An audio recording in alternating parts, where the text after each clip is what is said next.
Hello, welcome back to another episode. Hi everyone. What are we talking about today, Sam? We are talking about how to save for your deposits, which is obviously the first step. If you want to buy a property, you need money, right? Yes, guys. We have intentionally thought about the process of buying properties. We've been through it ourselves, and Sam has been in this, as you know from the last episode, in this career for a long time. So we're linearly Tricky one, isn't it? breaking down step by step. So we're starting off first, and we've got a friend who wants to buy their first property. Yeah, it's a great actually case study. Yeah, we should probably get him on. Yeah, we should. And I was talking to him at training about how much deposit he could need to buy his first property, and I was speaking to you. And I thought, maybe he could buy, have a smaller property, around the 300k range, and what would it cost him? How much does he need to save? Because he needs to get a bit of a deposit put together. Yep. So, what do we like? What's the minimal amount that you could buy a property for, and how much cash would that cost? Yeah, good question. So you can go all around Australia, and you can go probably buy something for maybe $50,000. Okay. But the question then begs is, where is that property? And the answer is nowhere you should be buying. So don't do that. In my experience, I bought properties from like 250,000 would be the lowest price property I've ever bought. Now, there's people out there that advocate for those really low $200,000 houses that it's basically you're buying the property is basically you're buying the improvements. The cost of improvements to replace is higher than the purchase price. Oh wow! And I get that methodology. However, the risk component to that for me is a little bit too high in that what are those areas you're buying in? What are the quality of tenants that you're actually attracting in those $200,000 houses? So my preference is generally to be a $300,000 plus purchase price budget. Okay. And so that's for a buy and hold, right? Because that other strategy, if you buy something for like 200k, you can look at improving it with the flip. I think I'm not into flipping, and I know that you're most likely not into flipping as well. We don't like extra work. So are you saying a 300k property is a buy and hold strategy? And what would a 300k property look like? Is it like a 2-bedroom, 1-bathroom unit, or is it a 3-bedroom, 1-bathroom home? 3-bedroom, 1-bathroom home. Okay. And it's with a block. Yeah, a block of land, so like 600 square meters. Okay. So they're out there. It's just you got to sort of, for me, say on a $200,000 property, you're looking at a 10% deposit. That's $20,000 plus your stamp duty. It might be like $7,000. So there's 27. Yep. Plus your stamp duty. That's your legals on that one, and then other sort of bank costs. You're kind of looking at around $30,000. Okay. And that's not taking into account any advice fees that come into play. So 27k deposit or 20. For a $200,000 house, you're probably looking at 30 to 35 grand. And why I say 35 is that that's for a $200,000. Yeah. Okay. Yeah. So let's say, what would a $300,000 property cost? Well, you just add on the extra. So the 10% deposit is 30 grand, so it's going to bump itself up. Generally, people say $60,000 is that magic number. And in the buyer's agent space, that is because there's a professional fee involved of around $10,000 as a buyer's agent fee. Mm-hmm. So that actually is a fee that obviously is like you're reducing your risk, right? So I get how that works. It's not only just the location research that you're looking for, it's the analysis and negotiation as well. Okay, cool. And guys, we are not buyer's agents, but we believe buyer's agents are awesome. We've both used buyer's agents. And they're not for everyone though. They're not for everyone. But just like we don't have anything to sell you. Just so you know, we're just here to give value and information.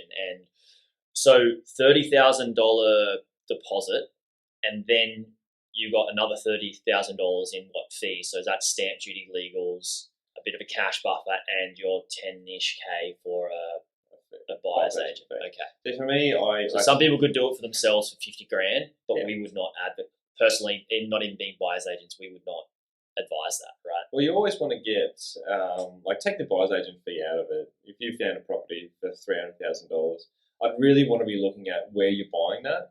Because there's no point in buying a property that's just going to sit there and go nowhere in value, or it might trickle up, a few $1,000s a year. Because it's the opportunity cost you're losing out on. You're better to wait 12 months, save up a great deposit, and go buy a better quality of property in a better growth location. Got ya. So there's a few different sort of metrics around it. The most important part for people is to learn how to start saving for that deposit, because that's going to give you options. I just wouldn't play around in that sub 300 range for those obvious reasons that I've mentioned before. Realistically, I would be more of an advocate for 400 plus. But then there are people that they've worked to that point, and they really want to get in, and there is a good case to say like those $300,000 to $400,000 properties, because they are cheap essentially. If you're buying in those locations that are well built out and tick all those investor boxes that we'll work through in this podcast, you're going to get that good growth content, because not like the majority of people can afford a $300,000 house, but not everyone can afford $1 million house. So when you're there's more people in that market of buying that 300K to 500, 600, 700K. It's also a downside risk as well. So people that are in that, they're less affected by, I guess, economic conditions, because they're just employees and they're probably in a location. Generally, they're regional, so they're quite like say it's like a farming and a agricultural location. People always need food, so their job security is a little bit greater. When you get to those locations like the mining towns, where the job security in down markets is just eradicated, then people flock back to the cities where the employment hubs are, and they leave their houses, and that's what drops values, because supply goes up and demand goes down. Got ya.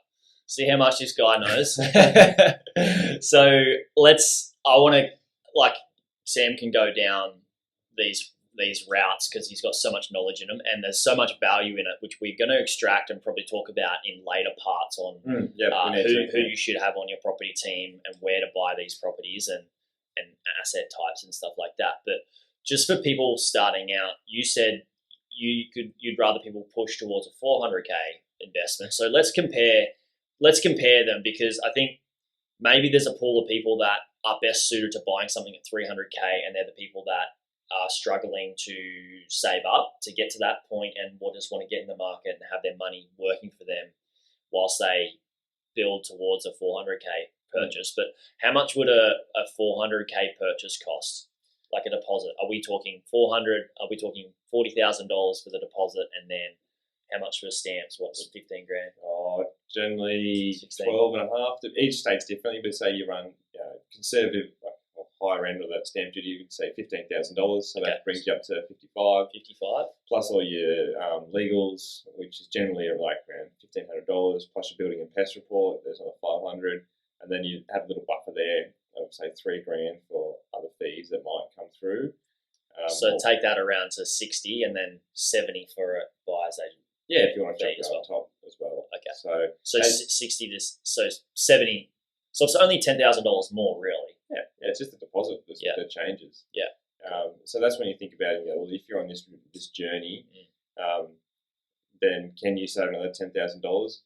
The benefit of getting into the market earlier, it depends on the cycle, right? Every buyer's agent's going to tell you now's the best time to buy, but I look a bit deeper into the economic cycle and go, well, where are we? Is it feeling we're at the peak? There's a lot of mania. Is everyone out there buying property? That's never the case. If you look back in history, it's always working in flows and cycles. So this is so good. I'm so excited to break that down, because there are a lot of buyer's agents out there just putting so much content out there, and we are advocates for using a buyer's agent for yourself personally. And maybe we could recommend a few down the track when we get to this point. But there's also an agenda with somebody that's in that market. It's like typically most people in property have an agenda. And that's why, they're in business, and that's kind of why we would just want to. You guys will hear more about our story. We just love property, and we don't have a product to sell, which is cool. It's an educational platform at the end of the day that we're trying to sort of help out there, and there's a lot of people out there that are actually there's analysis paralysis and there's information overload, and I guess that's the whole intention here, is to try and help people and what will be will be. Some will take on the advice. Some want to go do it alone and learn for themselves, and hopefully this empowers you to, at the very least, you'll learn more and you'll be able to make more educated decisions, which will help your financial future. Definitely. So let's just sort of jump back into the so many tangents. Yeah, it's good. You can tell how much exciting things we want to talk about. So what would be the first step for saving deposit? Like you and I had to save up deposits. Actually, I think we're both pretty good with savings when we're growing up. So maybe we just share some of the stuff that we've learned. Yeah, well, I guess the first part of it is we're talking about, figuring out what you need as a deposit. What's your, comfort level, and, what are you willing to, I guess, purchase price range, and that'll help you figure out what you need. So we're talking. So you got a goal there. Yeah, you got a goal that you're saving towards, and that way you'll be motivated to reach it. So if you are in the lowest I would say would be $300,000. That's just my opinion. And if you're looking at that, you're probably looking at around $50,000 just in cash to go down that path. Yeah. And that's we'll talk about cash buffers, but common sense would just suggest don't put all your eggs in that basket, because if, say, the aircon goes or something goes, you need that cash, and you don't want to put it on a credit card. It's going to stress you out. You're not going to enjoy the experience. So let's just work off, say, $50,000 is the minimum. Up to 70 to 80. Yeah, so up to 80. It depends on where you're at. But I guess the fundamentals of this whole episode is well, how do you get to that? If you're sitting there and you're like, well, that's fantastic. I'm struggling to even just, live at the moment, and you want me to pull out 50 grand. Especially in times like we are at time of recording. Yeah, so some little tips and tricks. So let's, the first thing which I would say is get control of your bad debts and eradicate them. And what are bad debts? They're things that are costing you money, right? Like credit cards, I guess buy now, pay later fees, car loans, things like that. Yeah. There's savvy ways to do it, and this is just general advice, obviously, but you can, if you have those higher debts like car debts and credit card debts, you can consolidate them into either a full credit card balance transfer. So what that is you take the credit card debt you've got. Other banks will offer you a 0% interest-free period over a 12 or 24-month period, and they do that to entice you into their bank, because then you become a customer. And what's that doing? It's actually stopping you from having to pay 15 to 20% plus on that debt on your credit card. It's giving you that ability over that 1 to 2 years to pay down that debt, as opposed to paying down the debt and the interest. So it'll fasten that up.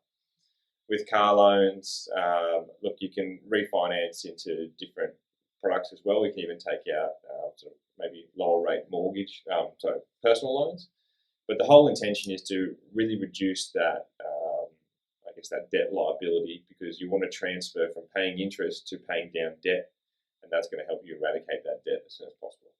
I love it. So I want to maybe just bring up and talk about the leaky bucket syndrome that I've worked on with people before. Typically, when I talk about the leaky bucket syndrome, I used to do a lot of one-to-one coaching, and the leaky bucket syndrome is basically where you put all your money into the bank account, basically all of your income, and there's leaks, and it's the plumbing is not plumbed up to different assets or saving buckets, like a deposit or a wealth account for your own personal investments or business investments.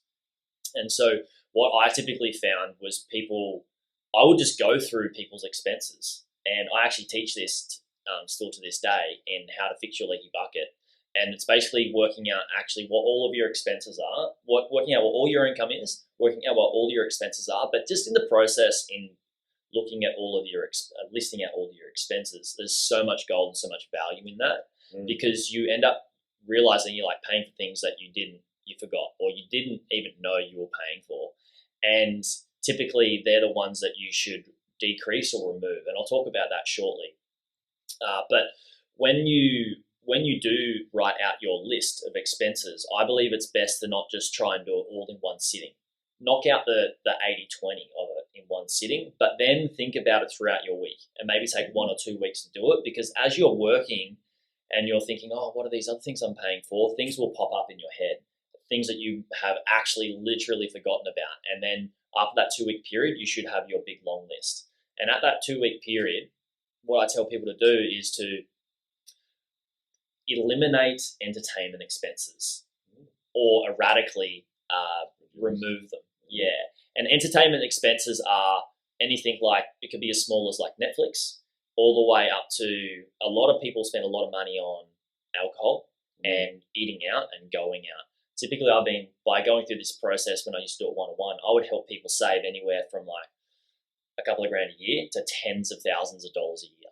And when you can do that, like I've helped people save 50 grand a year in just one phone call by just becoming conscious of where your money is being leaked out. And that's a deposit, right? 50 grand, we just talked about that. So there you go. I think once you've got all those things, you can start eliminating those expenses and or decreasing those expenses. For example, you talked about a car loan. So, and I think it's really worth us taking a bit of an ego hit at some stages in our life and selling down things that are liabilities. Like a car is a liability. It takes money out of your pocket, especially if you got a car loan. So sometimes it's worth not, and I know people that I've worked with that have sold their cars, got rid of their car loan, just bought a regular car that's not super fancy, and they were way happier and they saved way more money, and they put that money they saved into making them more money as well. So they put their money to work rather than them working so much harder because they had these liabilities. And so we're not here telling you guys what to do. We're just sharing options of what other people have done that we've worked with in the past. And I think fixing your leaky bucket, guys, can save you, tens of thousands of dollars, especially in Australia, where people may perceive that we have not the best incomes, but I believe we do. I believe we've got great incomes. I think we're just broke. Where we're broken is consumerism and marketing, and this is another story for another time. No, let's touch on it quickly though, because we were talking about this, and it's so relevant. Yeah. Like keep going with like you run multiple businesses. You understand the marketing side of it. Like, what's business's intentions? The business's goal. A business is a system. What I tell people, a business is a system that provides a result, and that result is an income or is money. So right? the intention is to generate their money. Yeah, correct. Their money. So correct. And where do they get that money from? It's from everybody that needs the product, or what people can do with their marketing, with unethical marketing, is they can subliminally plant seeds. Plant seeds that like your life will be better if you have this t-shirt, or your life will be better if you have this car, or you will feel better. And if you feel better in your life because you got this car, then everything else will just radiate towards you. And it's not actually true. I find it can be the opposite. Yeah, well, for those listening, ask yourself, like, if you have bought something new, how long did that feeling last for until you were looking for something else? And that's like the whole, from where I can see it, is we are running around trying to impress people we don't know by buying things we don't need. With money that we don't have. With money that we don't have, like buy now, pay later. I mean, there's another company, I think they're even out of the Gold Coast, that they're, my pay now. So people are accessing their pay before they even get paid it. Like, what do you think the compounding effect of that's going to be of your life? So if you're doing that and you're listening to this, stop it. Your future is... You're setting yourself up to fail rather than setting yourself up to success. So a little bit of passion. No, I like it. It's important because people will have my life's so hard, and life is hard at stages, and we have that. But you've got to make conscious choices, and I think maybe we talk about that a little bit further. And I guess that's mindset sort of stuff. Yeah, it's definitely mindset. So I think we should have a mindset episode. You guys let us know, give us feedback, email in, and let us know if you want some mindset around investing and setting yourself up for success, because we know a lot about that. Because we've had to, both Sam and I text each other, call each other, and we talk about this stuff so often. So in the leaky bucket syndrome, you can decrease and reduce those expenses. And I even look at, phone bill. My phone bill, I run multiple businesses. My phone costs me $60 a year, my phone bill. And we're going to talk about that. Put a few things in the show notes, maybe. How do you do that? It's just there's cheaper plans that you can have that you shop around. Yeah, you can shop around, and $60 a year when people are paying $30 a month, which is $400 a year, $400 a year versus $60 a year, that extra $340 in your pocket can go towards, you making more money. And it's just one small expense. There's so many other ones. So I guess we won't go too much into the leaky bucket syndrome, but do you have anything to add before we move on to the next one? Similar to what you were coaching your clients on, I like to go through your bank statements. So go for the last 3 months and print it out. I know it's a bit of a pain in the ass, but do it. And then you'll actually be able to see what it is you're truly spending on, because a lot of people sit there and they think, oh, it's this and this. But if you can track that, then you itemize them into a budget planner, and you can see, well, there's discretionary, non-discretionary, and you're putting holes in that bucket essentially. So that's a really good step in itemizing the list of expenses that you have, rather than trying to use your head to do it and think about it. So I think that's great. So what's the next one? Well, this is your wheelhouse, so I'll let you bring this one in. The next one is earn more income, and you don't need the earn more income. The investment vehicle in property is going to be that as well. It's going to help you earn equity, and it's and cash flow too. And cash flow as well. So earn capital growth, which can be turned into equity, I should say, and then also cash flow. So you are already working towards earning more income. So we'll take our hat off to you guys for that. But I also believe that you can typically do more, depending on what your life looks like and how much you're prepared or how hungry you are. I've had people that I've worked with that are like, Jaryd, I need to save more money. I've done the leaky bucket syndrome, but I need to earn an income. And a lot of people, this is an argument, and not an argument, but there's two good opinions on, should I decrease my expenses and my lifestyle? Maybe not. And should I increase my income instead and keep the same lifestyle? Well, I think you can do both. And have it all. Yeah, I think you can do both and find the happy medium for you, because this is a very personal thing. But I've had people that have decreased their leaky bucket or fixed their leaky bucket, decreased their expenses, and then also said, Jaryd, I just want to make more income so I can get more money to put towards this type of investment. And they went away and did multiple jobs, and I've had people that have been working for me running sales jobs, right? Sales phone calls, and then also picking up scooters and charging them at home and then redelivering them back to the city and making a killing, making $1,400 a week, doing an extra 30 hours a week of work. And you can do Uber driving, Uber Eats. There's so many different ways that people can earn income. You got phone sales at night. You got phone sales. You've got so many different ways that you can earn extra income without now needing to go and have to wait tables. You could wait tables. We talked about that earlier. You could just go and wait tables in your spare time as well. So I think earning more income, it's kind of a sacrifice at the start of your journey, because you're sacrificing your time, but it can allow you to speed up the process of retirement and the better lifestyle that you want. Do you have anything to add to that? The one thing I'd say is increase your hourly rate. Look at what you're doing for income at the moment, and great point. And ask yourself, well, what are the roles out there in the world, in my local community, that I can increase my hourly rate? And people get married to a persona of I'm a barista, or I'm a concreter, I'm a fencer, I'm a property guru, or whatever. I'd say your time is very important, and my wife, she is one person who actually went and did this. She obviously was working marketing jobs, and very intelligent, has a lot of university degrees, and in the end she just wasn't passionate about it. And then she came across NDIS caring, and she loves caring for people. And don't get me wrong, there's good things about it and there's bad things about it, but she doubled her hourly rate. Wow.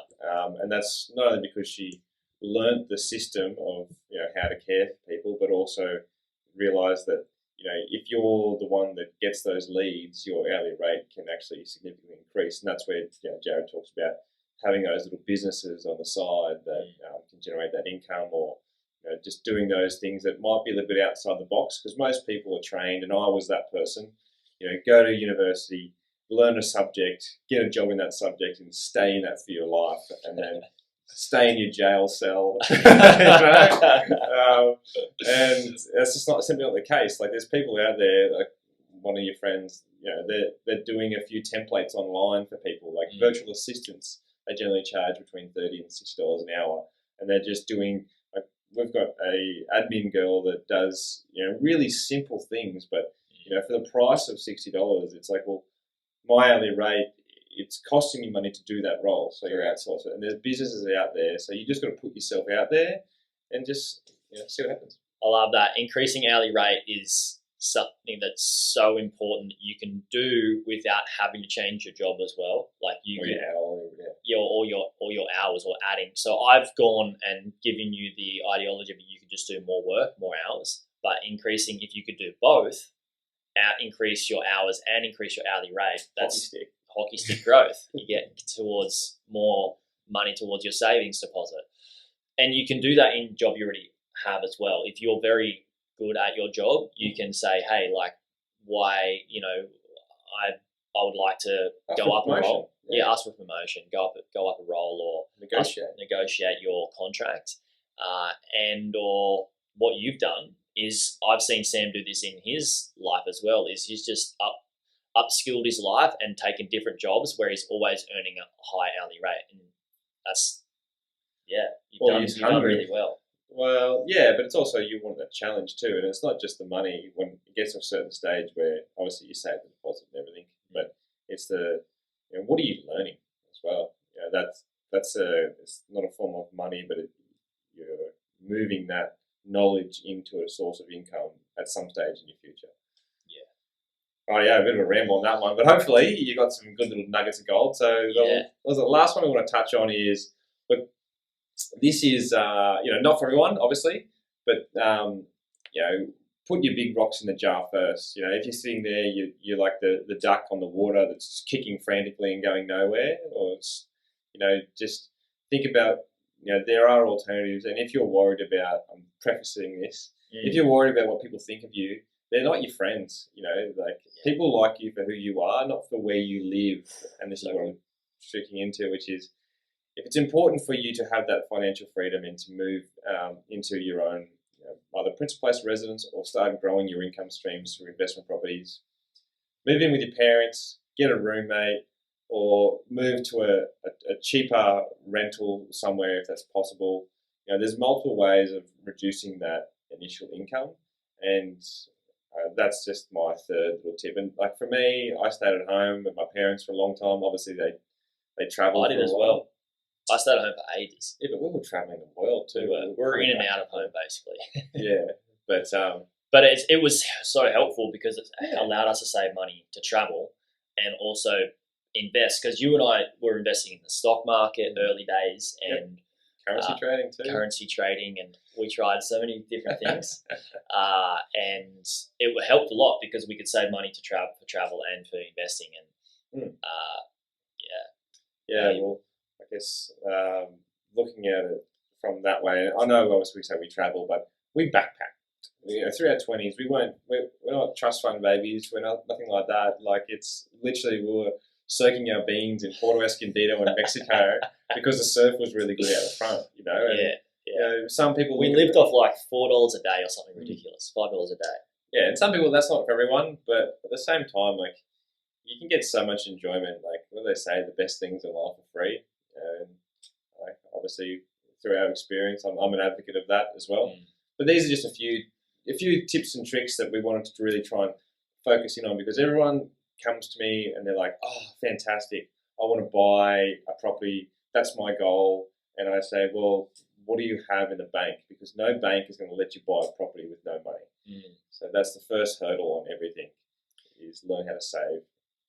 Is there anything else that you add to them, you give to them when they say, all right, I need to save money? Like, is there other things you give them as well other than saving money advice? Yeah, like a budgeting tool, and like we can probably create a budgeting tool, but there's a lot of free budgeting software or spreadsheets that are on the internet. So seriously, just Google a budget and it'll break down your weekly, monthly, quarterly and annually expenses, and then you track it. And another key way is in your bank accounts, you can set up multiple bank accounts. So you might have, so there's a really good book, and we'll put this in on our website because it's a book that's changed my life, and my father gave it to me, and it's called The Richest Man in Babylon. A lot of people do quote it. I've read it. It's a fantastic Twice. book. It's actually it's pretty easy to read too. Yeah, it's simple. And the whole philosophy is pay yourself first. At least 10% of whatever you earn, give to yourself first. So you need to be paying that into your bank account, and then you'll see your other bank account dwindling down, and you'll start going, oh wow, these are my expenses, and then you'll start focusing more and more. I don't want to touch my savings because that is contributing to my future. How can I reduce these expenses? Go back, re-listen to this podcast, listen to things we talk about, implement those key steps we've talked about through this process. And if it's still not working, reach out, let's have a chat, and we can work through it with you, because I think that's a pretty valuable resource. Yeah, I agree. Whilst you mentioned pay yourself first and bank accounts, the step, I haven't coached this in many years now, but one step that I did tell people to do once in the leaky bucket syndrome is once they have actually found out how much money they can save, is to set up a bank account called an investment account, and to have an automated transfer of that income that they saved straight from as soon as they get paid, like an hour or two or the same day they get paid, have that go straight into their investment account. So if you're able to save $200 a week, set up or work out you can save $200 a week by decreasing your expenses, set up an investment account, bank account, and have an automated transfer straight into that. And then you don't need to, as a human, get in the way of that process. Yeah, that's actually what I did. But the bank that I use, and they're great, it's ING Bank. They reward you for consistently depositing into their savings account. There's arguments where you can say you can take those small amounts of money, invest them in the stock market because it's a lower entry price. But then I just say, what are your big rocks? If you go through a large drawdown, it's quite emotional. It's definitely when you lose your savings with shares. So I think it's a scary one to invest something into one market, knowing that you're going to take it out to try and invest in another market. Yeah, you need a long-term mindset. And yeah, if you're going to, I believe investing, you should put it into that place, into that investment for 5 to 10 years minimum, not whilst you're saving for another investment. Yeah. I don't think it's a good route. Depends on your risk appetite, but I agree wholeheartedly, because you don't know where the market sits in 2 years, and generally with this amount of money, if you've got that ability, like the things we've talked about, you should be saving an extra $25,000 a year, based on just a few things we've talked about here. Yeah. So that's 2 years, and you got a deposit, really. Yeah, and that's not long enough to be any investment. You should go in with a longer term mindset, unless you're a professional trader. Then that's different. But I just don't feel people that are professional traders are probably listening to this. Also, I don't think or struggling for 50 grand. Trading is a tough one because you've got algorithms and technology that can outwit humans. Yeah, that's a whole new process. Which we won't get into. The data and the bots are actually causing massive drawdowns, and there's a lot of money actually in play in financial markets that are well above the Joe Public's pay grade, and they manipulate markets. It's been happening for centuries. Yeah. So look into the JP Morgan lawsuits. But everyone always forgets to think, there's enough dust under the rug essentially over time. People do forget, and that's another economic cycle thing that we'll touch on later in the podcast. So much to touch on, guys. In the next episode, we're going to talk about the next step in your property journey. Reach out if you have any questions. Thanks for listening. Yeah, so the next step is, once you've got the deposit, what do you do with it? So stay tuned, and we'll talk about that one.